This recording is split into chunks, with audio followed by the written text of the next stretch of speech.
बिस्मिल्लाहिर्रहमानिर्रहीम, अस्सलाम वालेकुम। Live with doctor Shahid Masood के साथ मैं हूं सुमेरा सलीम। नाज़रीन, सुप्रीम कोर्ट ने नैब तरमीम का लदम करार देने के खिलाफ वफाकी और सूबाई हुकूमतों की इंट्रा कोर्ट अपीलों पर फैसला महफूज कर लिया है और बानी पीटीआई आज वीडियो लिंक पर अदालत में पेश हुए और नैब तरमीम केस के दौरान बानी पीटीआई की जानिब से कहा गया कि दुबई लीक्स में भी नाम आ चुके हैं, पैसे मुल्क से बाहर जा रहे हैं। उन्होंने कहा कि नैब तरमीम बहाल से मेरा भी फायदा होगा, लेकिन मुल्क का दिवालिया निकल जाएगा। इसके अलावा हुकूमत की जानिब से बानी पीटीआई की जो जेल से तस्वीर थी वो भी लीक हुई और इसके अलावा कौमी असम्बली इजलास में इलेक्शन तरमीमी ऑर्डिनेंस 2024 कौमी असम्बली में पेश कर दिया गया है। इसके अलावा भी दीगर मौज़ूआत पर आज हम गुफ्तगू करेंगे। स्टूडियो में हमारे साथ मौजूद है डॉक्टर शाहिद मसूद। अस्सलाम वालेकुम डॉक्टर साहब। डॉक्टर साहब, आज जो है सुप्रीम कोर्ट ने नैब तरमीम का लदम करार देने के खिलाफ जो समाअत हुई थी उस पर फैसला महफूज कर लिया है और चीफ जस्टिस बानी पीटीआई का जो है मुकालमा भी हुआ, जिसमें उन्होंने कहा कि ये बात दुरुस्त है कि मुझे जो है पार्लियामेंट से बाहर नहीं जाना चाहिए। देखिए, वो तो जो होना था हुआ, लेकिन इसमें मैं आपको एक सिर्फ बात बताऊं कि जो नैब तरमीम है ना, अगर एहतसाब सख्त होना हुआ ना, सख्त एहतसाब होना हुआ तो उसमें वो फिर नैब के तहत नहीं होगा। कई शख्सियत ऐसी हैं जो अपने अहम मुकदमात को FIA से नैब ले गई थी कि नैब के अंदर मामला ज़रा बेहतर अंदाज में हल हो जाएंगे, एक प्ली बारगेन होगी। मिसाल के तौर पे जैसे ये बशीर मेमन साहब का जो मामला था, ये FIA ने उठाया था, ये FIA का जो जाली अकाउंट्स केस था, और बाद में ये मामला जो है ये नैब बड़ी मुश्किलों के साथ नैब को गया था। और मुश्किलों से मतलब बड़ी इसके लिए कोशिशें हुई थी पस पर्दा कि ये किसी तरह FIA से नैब में चला जाए, क्योंकि FIA जो है वो तो फास्ट जो है ना, उनका जो काम है और उनके पास शायद उतनी सलाहियतें नहीं है जितने रिसोर्सेज FIA के पास होने चाहिए। नैब के पास रिसोर्सेज बहुत हैं और अब देखते हैं कि उनका जो बजट मंगवाया है फायज ईसा साहब ने, वैसे बजट के साथ में ब्रॉडशीट का भी एक अलग से रिपोर्ट आनी चाहिए। ब्रॉडशीट क्या बला थी, ये कब क्या कोई बला है भी ब्रॉडशीट नाम की, ये क्या था, तो उसका भी अगर हमें पता चले, वो भी ये तस्वीर की तरह लीक हो जाए किसी तरह से, तो हमें पता चले कि वो क्या था ब्रॉडशीट का पूरा किस्सा।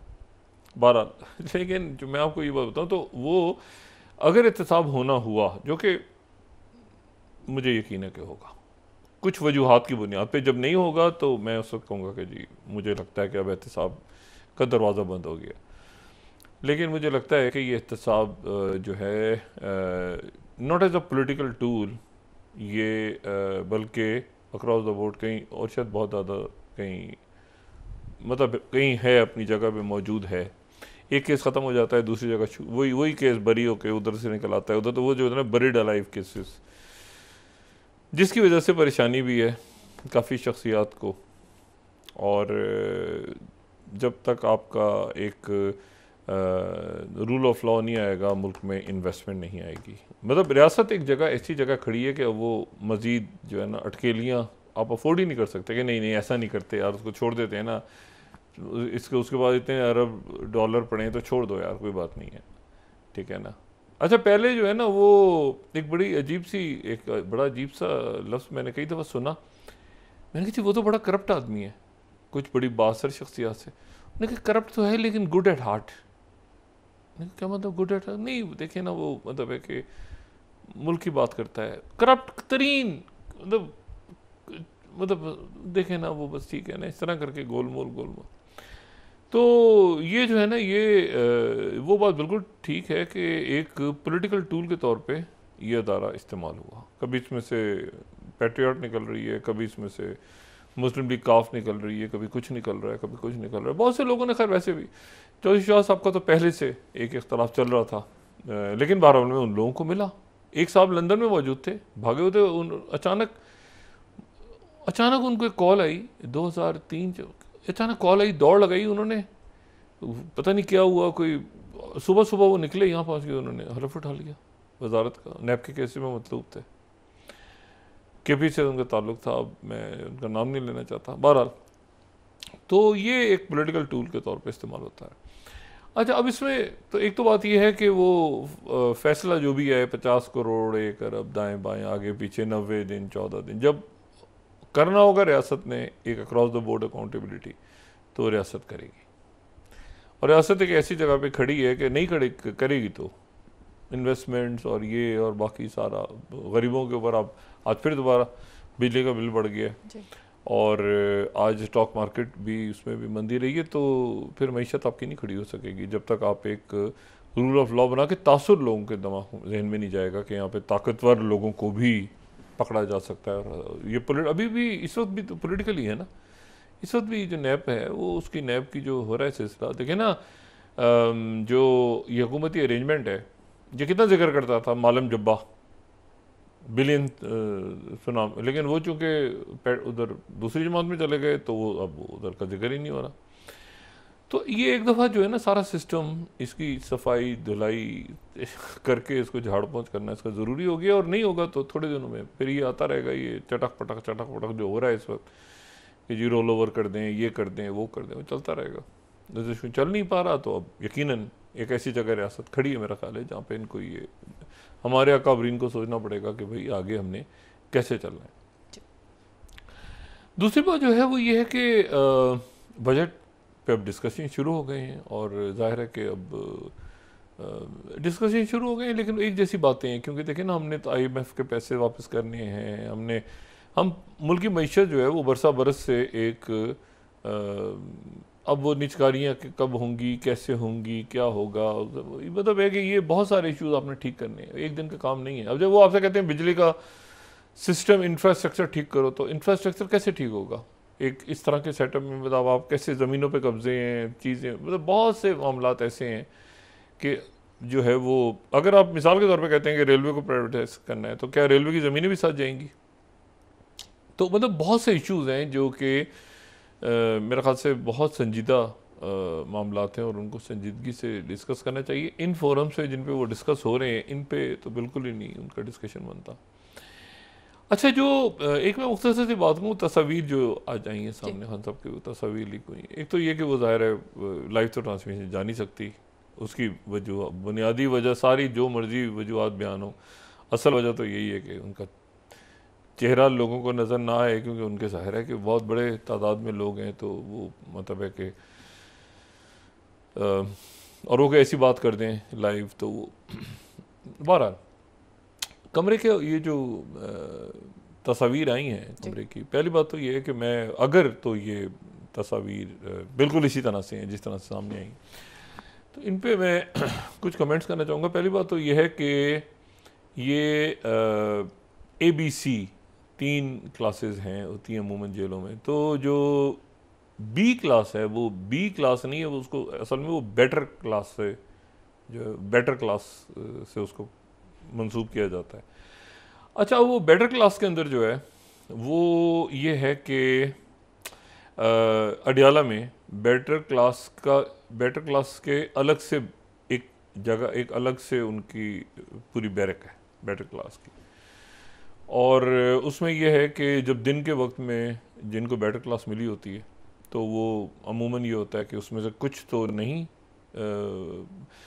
काफ़ी डिस्टेंस पे हैं जो उनके बैरिक्स बने हुए हैं, लेकिन ये कि अमूमन ये होता है कि वो आपस में दिन के वक्त में जब उनको मिलने जुलने की, एक दूसरे से गपशप लगाने की इजाज़त होती है। अच्छा, जो C क्लास में जो कैदी होते हैं वो भी सारे ज़ाहिर है कि एक बड़ी बैरिक्स में बंद होते हैं, वो तो मतलब कि सारा दिन साथ ही रहते हैं और मजदूरी कोई कर रहा है, कोई काम कर रहा है, कोई जैसे उनको मुख्तलिफ मुशक्क़त के काम वगैरह, कोई पढ़ा रहा है, कोई जो भी होते हैं काम वहाँ पे कैदियों के। अच्छा, लेकिन यह है कि जो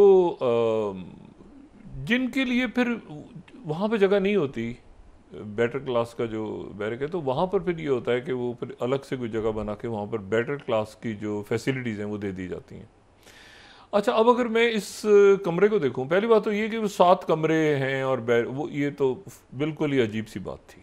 ये ऐसा कुछ नहीं है, इसको ये एक ही कमरा है और इसमें अगर कोई फैसिलिटी मिली नज़र आ रही है, एक फैसिलिटी, सिर्फ एक फैसिलिटी, तो वो सामने जो नज़र आ रही है जहाँ पे वो उनकी एक्सरसाइज की मशीन और वो बैंड जो भी। अच्छा, इसमें जो है वो यकीनन ये उनकी गैर हाज़िरी में ये उतारा गया है, तस्वीरें उतारी गई हैं, ये तो बिल्कुल तय है, क्योंकि अगर उनको बता के उतारी जाती हैं तो फिर उसी तरह से आती हैं जैसे माजी में होता है ना, खड़े होकर वो पोज बना के। मैं जानता हूँ ये मुख्तलिफ शख्सियात को बता के वो तस्वीरें उतरवाई गई हैं उनकी माजी में। तो ये बेटर क्लास की फैसिलिटीज़ इसमें हैं, पहली बात तो ये है, तो ये बेटर क्लास की फैसिलिटीज़ हैं।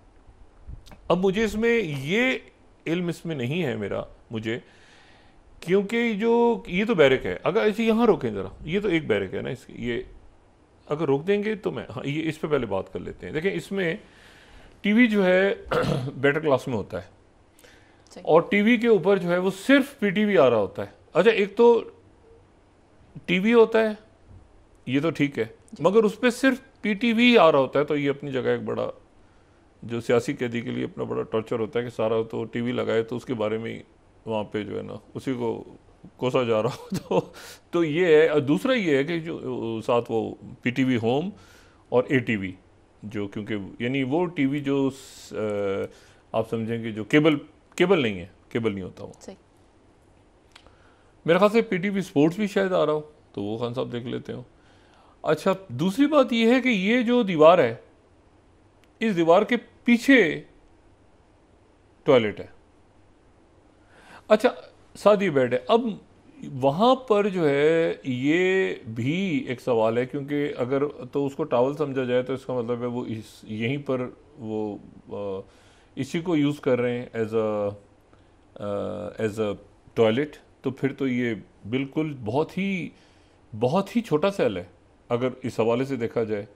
और साथ जो टेबल है और वो ये मैंने कहा ना ये बेटर क्लास की फैसिलिटीज़, और बहुत, क्योंकि इसमें इशू ये सारा कि जो कूलर वो जो ठंडा करने वाला रखा हुआ है सामने, वो बिल्कुल उसके साथ है, बहुत यानी कंजेशन नज़र आ रही है इस तरफ।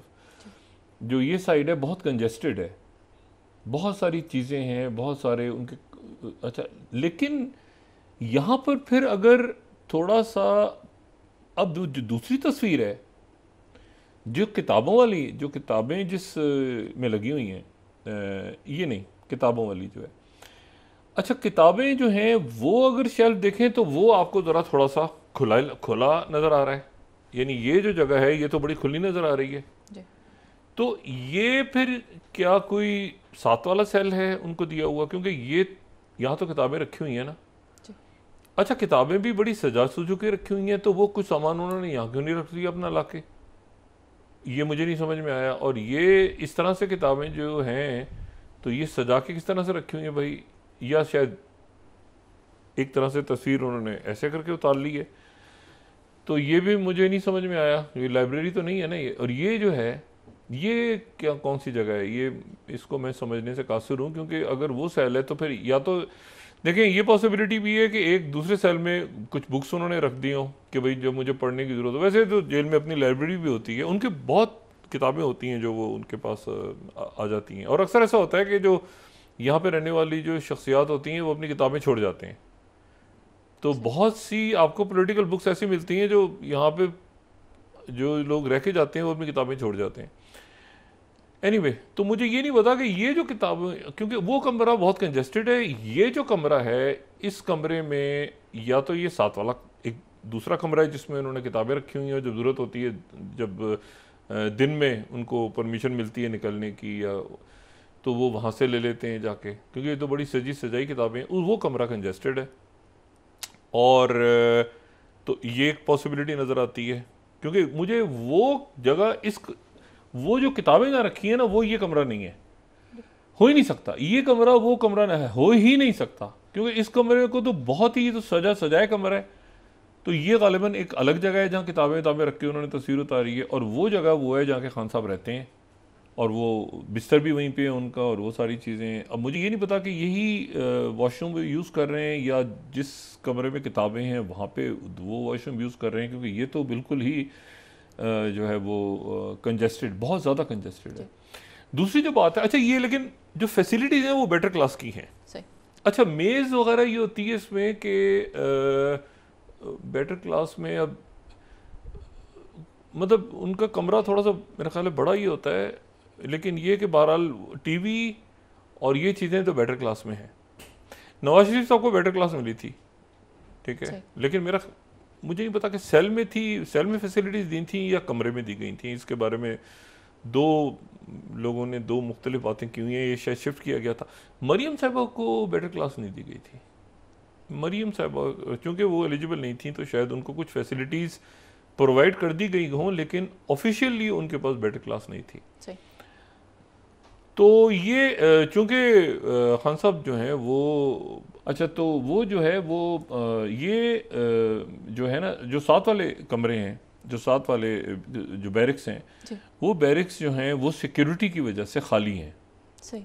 और ये अमूमन ऐसा होता है कि कोई ऐसी शख्सियत जिनको, क्योंकि ये वॉक करते हैं बाहर, और जो वॉक करने का वक्त होता है दिन में, तो अगर उन जगहों से भी वहाँ पर भी कैदी हों और वो भी सारे बाहर निकलाएं, तो इस बात का खदशा होता है कि वो नुकसान ना पहुँचा दें। तो ये जो साथ वाले बैरिक्स हैं ये गालिबन खाली हैं। अच्छा, अब वो बेटर क्लास में है तो उनको मुशक्कती दिए जाते हैं लाजमन। बेटर क्लास में मुशक्कती होते हैं, जो मतलब हेल्प करना, खाना बनाना, ये सारा। और बेटर क्लास में आपको मैं ये बात बता दूं कि ये कोई ख़ास बात नहीं है कि बेटर क्लास में आपको खाना और ये चीज़ें, वो अपने ख़र्चे पे जो है वो बेटर क्लास में हमेशा अपने ख़र्चे पे जो भी कैदी होते हैं वो ख़ुद पे करके खाना पकाना और ये सारे काम जो हैं वो करवा सकते हैं। पैसे वगैरह जमा हो जाते हैं इस जेब में, लेकिन ये इसमें मैंने आपसे कहा ना, सवाए उसके साइकिल के और इसमें कोई चीज़ नहीं है। तन्हाई जो है वो इसलिए ज़रूरी है गालिबन। अच्छा, तन्हाई तो देखें, इशू ये है कि सिक्योरिटी का इसमें कंसर्न है। अगर खान साहब को यानी क्या कोई खान साहब को आम कैदियों के साथ छोड़ा जा सकता है? उसमें एक से एक कन टुट्टा होता है वहाँ, तो वो तो नुकसान पहुँचाएगा। लेकिन यह है कि जो मुशक्कती हैं, या जो मेरा अपना ख्याल है, अपना गुमान ये है कि कोई ना कोई डिप्टी सुपरिटेंडेंट या कोई ऐसी शख्सियत खान साहब के साथ काफ़ी वक्त गुजारते होंगे, गपशप लगाते होंगे, इधर उधर ये इधर बातें ये वो सारी। लेकिन यह है कि जो बाकी हैं, क्योंकि वहाँ झगड़े हो जाते हैं, बहुत लड़ाई होती है, और कई दफ़ा तो प्रॉपर वहाँ पर जो है ना वो मतलब मार भी देते हैं। प्रॉपर लड़ाइयाँ होती हैं और ग्रुप्स बने होते हैं जेल के अंदर।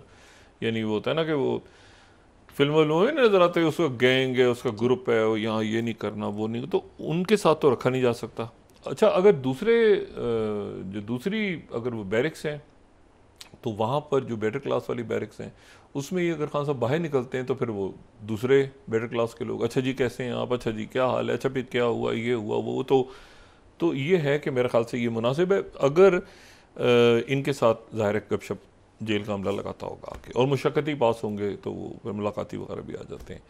लेकिन ये है कि मुझे बस ये नहीं समझ में आ रहा कि ये जो तस्वीर है ये कहाँ की है और किताबों वाली तस्वीर कहाँ की है। ये दो जो ये तो समझ में आ गया कि ये उसके एंड में रखी हुई है, वो सामने नज़र आ रही है, और ये भी समझ में आ गया कि ये बैरक सारी खाली हैं, मगर ये दो कमरे और ये किताबों का शेल्फ कहाँ का है, ये मैं अभी इसके बारे में कुछ नहीं चाहता, क्योंकि उस कमरे में काफ़ी कंजेशन है और ये बिल्कुल ऐसे करके बना हुआ है। तो ये जो है ये बहरहाल अच्छा, और ये उनको इल्म नहीं है यकीनन की तस्वीरें जब उतारी गई हैं, लेकिन जाहिर है कि अदालत को उन्होंने रिपोर्ट देनी थी तो उन्होंने उतार ली। थोड़ा सा साफ़ सुथरा करके उतार के भेज देते तस्वीर तो ज़रा अच्छा तासुर जाता। जैसे ये भेजी उन्होंने बड़ी खूबसूरत सी तस्वीर, ये तो मुझे लगी नहीं रही जेल की बारह। अच्छा, तो ये अब इसका फैसला महफूज हो गया नैब तरमीम का, और देखना ये है कि क्या फ़ैसला आता है। ठीक है, तो बस तस्वीर पे मैंने कहा थोड़े से कमेंट्स दूँ इसके ऊपर, और मतलब ठीक है, मतलब है कि वो निकाल लेंगे, वो खान साहब जो लोग जानते हैं उनको पता है कि वो उनके लिए कोई इशू नहीं है, निकाल लेंगे इसको। अच्छा, और दूसरी जो बात है वो ये है कि इसमें अच्छा न्यूज़पेपर्स भी मिलते हैं, एक या दो अखबार भी बेटर क्लास में आपको मिलते हैं रोज़ सुबह। अच्छा, इसमें जो इम्पोर्टेंट बात है वो ये है कि जो बजट की आमद महंगाई की क्या सूरत हाल बनती है, चाइना का दौरा कैसा रहता है, महंगाई तो कम करने की कोशिश होती है, लेकिन साथ ही फिर ये जो आता है ना कि बिजली की कीमतें बढ़ गई। और देखें, मईशत का एक इशू ऐसा है कि कितनी भी कोशिश कर लें ये नामुमकिन बात, और कहनी भी नहीं चाहिए कि जी मुल्क के माशी हालात ठीक हो रहे हैं, क्योंकि मईशत आने वाले दिनों में वो एक मुश्किल तरीन हालात में IMF ने बना के दिया। उसमें वाहिद बेहतरी ये निकल सकती है कि IPPs की जो अदायगी है उसमें ताख़ीर हो जाए, और बाकी यह है कि हर महीने आपने बिजली के बिल बढ़ाने हैं, गैस के बिल बढ़ाने हैं, ये करना है वो करना है, वो तय हो चुका हुआ है। ठीक है ना। तो इसलिए हमें अब वो पेट्रोल की कीमत नीचे होती है ऊपर नीचे, वो आगे पीछे बराबर करके, क्योंकि पैसे उनको भी तो वापस करने हैं ना बहुत ज़्यादा। तो देखना ये है कि अब हम इस कश्मकश से कैसे निकलते हैं। लेकिन ये सियासी इस्तेकाम जब तक नहीं आएगा उस वक्त माशी इस्तेकाम नहीं आएगा, जब तक ये इस तरह की सूरत हाल बनी रहेगी जो कि पार्लियामेंट में इस वक्त बनी हुई है। दूसरी बात यह है कि नवाज शरीफ साहब जो हैं वो अभी तक उन्होंने अपना लाहेअमल नहीं दिया आगे का फ्यूचर का, और हर थोड़े दिनों के बाद खबर आती है कि पीपल्स पार्टी हुकूमत में शामिल होने वाली, बजट से पहले शामिल हो जाएगी, फिर होता है बजट के बाद आएंगे, वो शायद पहले नहीं आ रहे और ज़ाहिर है तो बाद में ही आएंगे। तो ये मुकम्मल तौर पे जो है ये फिर मुस्लिम लीग नवाज की ही हुकूमत कहलाएगी, ठीक है, क्योंकि इसमें वो बतौर वज़रा शामिल नहीं हुई पीपल्स पार्टी। तो देखते हैं कि मईशत कैसे अगले आने वाले चंद महीनों में किस तरह से, और बजट के बाद क्या सूरत हाल डेवलप होती है। मुज़ाकरात इनके शुरू हो जाए मेरा ख्याल है। मुझे आज ऐसा कभी कभी ऐसा लगता है कि तलखी कम हो गई है, कभी लगता है कि अरूज पे पहुंच गई है, कभी एकदम से लगता है कि जैसे आज का दिन जैसे अदालत में भी इधर उधर ज़रा खामोशी से ज़रा सुकून रहा तमाम दिन, कभी कभी लगता है कि बिल्कुल मेरा ख्याल है कि कुछ हाइप भी क्रिएट हो जाती है। एक आध आ गया ना कोई इख्तलाफी नोट आ गया किसी मोहतरम जज साहब का, तो उसके ऊपर बहुत ज़्यादा देखें क्या हो गया, मतलब हाइपर होता है ना, हाइप एकदम से हंगामा खड़ा हो गया कि जो देखें जी ये हो गया, ये लिख दिया गया वो। हालांकि इख्तलाफी नोट जब जज लिखते हैं ये हमेशा ही होता है, अक्सर होता है कि इख्तलाफी नोट जज जो लिखते हैं वो, लेकिन वो एक इख्तलाफी नोट बाकी फैसले के ऊपर कवर करके शोर, या फिर मतलब है कि वो कुछ हम हाइप भी बना लेते हैं ज़्यादा, और ठीक है उसमें कोई मसला नहीं। अब जाहिर है कि इतनी महंगाई है, इतने हालात अजीब और गरीब है मुल्क के, तो कहीं तो लोगों ने अपना दिल लगाना है ना, और कोई बातें तो करनी है। खैर है। अच्छा, इसमें जो इशू है वो ये है कि खत्ते के हालात पे बराह करम नज़र हम रखें तो बहुत बेहतर है। CIA के जो चीफ़ हैं वो इधर ही घूम रहे हैं मशरिक़ वस्ती में, दोहा काहिरा इसराइल, दोहा काहिरा इसराइल, और ब्रेड मैकर्ग उनके साथ हैं, बाकी आला हुकाम भी अमेरिकन उनके साथ हैं, और इसराइल और हमास दोनों से बात हो रही है कि फ़ौरी तौर पे इसके ऊपर फ़ौरी तौर पे जंगबंदी का ऐलान किया जाए। लेकिन ये कि इसराइल जो है वो उसने हमास की तरफ से कभी बात आती है कि वो चाहते हैं कि पहले मुकम्मल जंगबंदी का ऐलान हो, इसराइल कहता है कि नहीं जंगबंदी नहीं होगी, हम जो है वो उसके दौरानी मुज़ाकरात शुरू करें। लेकिन अल्टीमेटली मेरा ख्याल है कि मामला जहाँ तक पहुँच गए हैं, एक इंतहाई गैर मामूली एलामिया जारी हुआ है।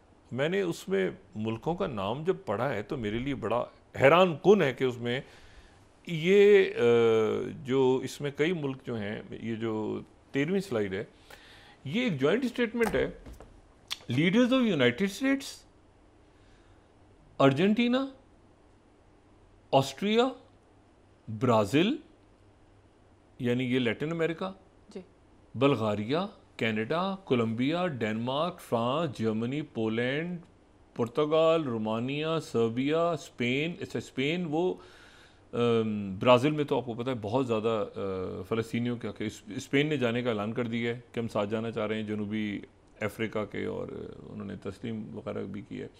थाईलैंड और यूनाइटेड किंगडम। अब ये जो एलामिया एक साथ जारी हुआ है, बहुत इसमें आप समझें कि मतलब मुख्तलिफ ममालिक हैं इसमें, ठीक है, उन सब ने ये कहा है कि जी ये फौरी तौर पे जो है ये हमास होस्टेज को रिलीज़ करे, सिटीजन को भी करे, हम सपोर्ट करते हैं मूवमेंट के सीज़ फायर की तरफ, और होस्टेज रिलीज डील नाउ फौरी तौर पे होस्टेज। अब देखिए ना जो टेबल पे है, और जिसको प्रेसिडेंट बाइडेन ने पेश किया है, अभी ब्राज़ील भी कह रहा है, ठीक है। इसमें जो है वो आप देखें, इसमें जो है वो कनाडा तो ज़ाहिर है साथ है अमेरिका, लेकिन मेरे लिए इसमें ब्राज़ील, कोलंबिया और स्पेन, यानी वो मुल्क जो कि फ़लस्तीनियों के साथ हैं बड़ा खुल के, वो मुल्क भी इसमें जो है वो ये कह रहे हैं कि जी फौरी तौर पे सीज़ फायर, और ये इस स्टेटमेंट का इशू होना जो है वाइट हाउस से, ये मेरे लिए तरह थोड़ा सा इंपॉर्टेंट भी है। उसका मतलब है कि मामला जो है it's time for the war to end, this deal is necessary is the necessary starting point.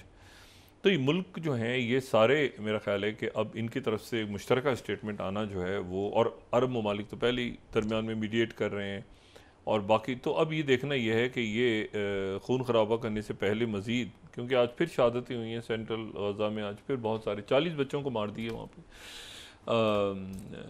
नुसैरा school में।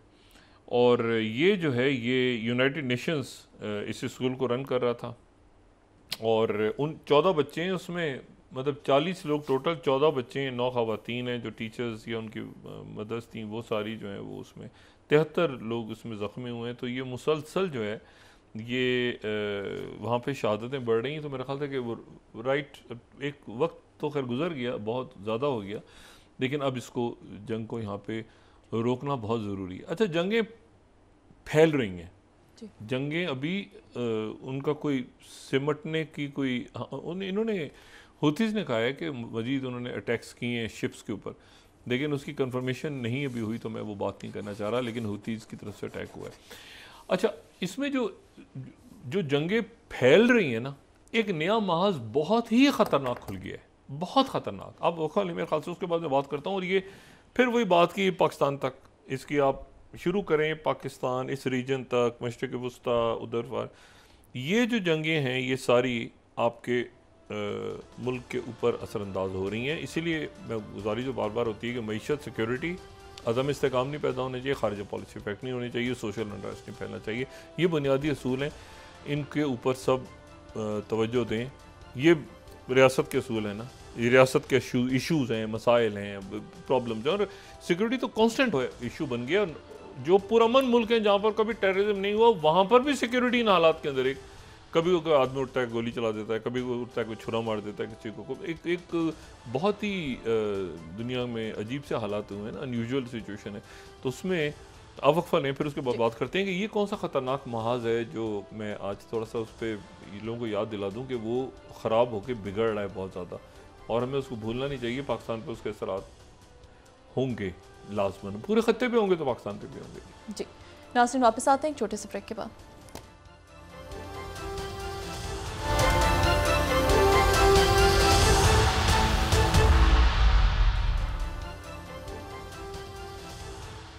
वेलकम बैक नाज़रीन। तो डॉक्टर साहब, आप ये कहते हैं कि बानी पीटीआई को जो सहूलियात मिली है वो वीआईपी सहूलियात नहीं है बल्कि बेटर क्लास। मुझे इसमें सिर्फ ये नहीं पता कि खाना कहाँ बनता है, बाकी इसमें कोई एक्स्ट्रा चीज़ नहीं है सवाए साइकिल के, और जो है वो सिक्योरिटी की वजह से उन्होंने अलग रखा होगा, जो कि खान साहब के लिए मेरे ख्याल से मुनासिब है। और इस तरह के वाक़यात बहुत होते हैं, ये जो इस तरह की शख्सियात हैं उनके साथ ऐसे वाक़यात बहुत होते हैं कि जी जेल के अंदर हमला कर दिया और ये हो गया, और इस तरह का कोई वाक़या, तो सिक्योरिटी के लिए उनको अलग से रखा है, तो ये मुनासिब है, उनकी अपनी सिक्योरिटी के लिए अच्छा है। और तो बाकी इसमें कोई ना कोई वीवीआईपी चीज़ें हैं ना, ये बिल्कुल बेटर क्लास जैसे सिंपल। अच्छा, टीवी के बारे में आपको बता दूँ, टीवी के जो सी क्लास के कैदी हैं वो भी टीवी देख रहे होते हैं। जेलों में मैच हो रहे होते हैं दिन के वक्त, फुटबॉल मैच, वॉलीबॉल मैच, ये सारा बड़ा हल्ला गुल्ला, शहर पूरा आबाद होता है। तो ये टीवी और ये चीज़ें जो, हाँ अलग से कमरा और ये उसमें, और एक ये बेटर क्लास के अंदर अवेलेबल 12, और सिर्फ पीटीवी, ये केबल नहीं होता जेल में। अच्छा, 12।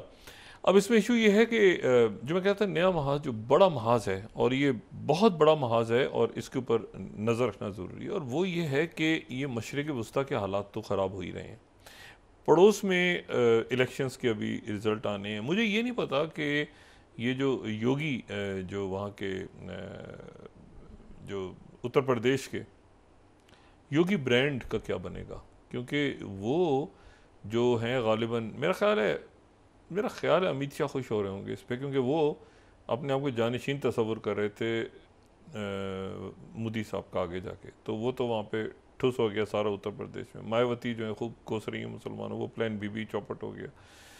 उत्तर प्रदेश जो है वो मेरा अब किसके ऊपर मलबा डालता है, कौन सी सफाई धुलाई होती है, बीजेपी क्या करती है नहीं करती, कैसे वो फैसला करते हैं, ये देखना है आने वाले दिनों में। बहरहाल हो सकता है वो 8 से 9 तारीख को चला जाए, क्योंकि कुछ लोग शायद 8 को ही हो, वो जो तकरीब होनी है हलबरदारी की, कुछ लोगों ने बाहर से भी आना है वगैरह। लेकिन जो मैं आपसे कह रहा था कि जो अलग से महाज खुल रहा है, वो महाज जो बड़ा ख़तरनाक है, बहुत ही ख़तरनाक, वो है सूडान के हालात ख़राब हो रहे हैं।